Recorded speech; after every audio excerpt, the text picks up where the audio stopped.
শক্তি ক্রীড়াই বল, মাদক ছেড়ে খেলতে চল, এই স্লোগানরে সামনে রাখি I block futsal football tournament 2025 উদ্বোধনী অনুষ্ঠান অনুষ্ঠিতই। ধন্যবাদ এবং কৃতজ্ঞতা জানাই।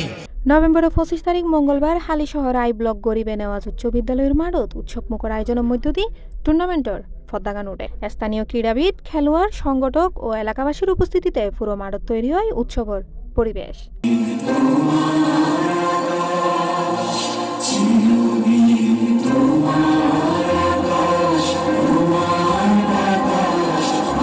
উদ্বোধনী দিনত প্রথম ম্যাচে মুখোমুখি হয় টিম 13 FC বনাম 3 রেঞ্জার্স। খেলা অদি শুরু হয় এবারের ফুটসাল টুর্নামেন্টের আনুষ্ঠানিক যাত্রা।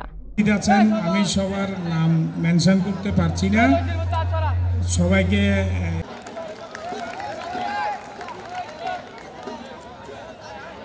চলমান এই প্রতিযোগিতাত অংশগ্রহণকারী দলগিন সুষ্ঠু প্রতিযোগিতা ও সুষ্ঠু বিনোদনের মাধ্যমে যুব সমাজের মাদক মুক্ত রাখিবের বার্তা পৌঁছাই দিতে প্রতিশ্রুতবদ্ধ বলি হয় আয়োজকলে। আসলে বিশেষ করে বর্তমান সামাজিক প্রেক্ষাপটে মাদক এবং বিভিন্ন সামাজিক বিশৃঙ্খলার ভিতরেও এই লেখান আয়োজন করা গিয়ে শুধু আর ইয়ং জেনারেশন যুব সমাজের বিপদের তন ফিরে বেল্লাই।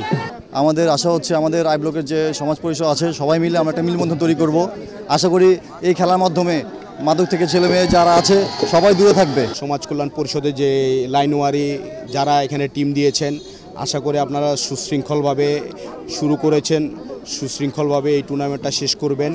পৃষ্ঠপোষকতা ও পরিচালনা করে অত্র এলাকার স্থায়ী বাসিন্দা তরুণ সমাজসেবক আতাউল হক অপু। এন্ড উপস্থিত আছিল আই ব্লক সমাজ কল্যাণ পরিষদের সভাপতি রায়হান মাহমুদ ও সাধারণ সম্পাদক আতাউর রহমান লিটন সহ অত্র সমাজ কল্যাণ পরিষদের নেতৃবৃন্দ ও অত্র এলাকার মুরব্বীগণ।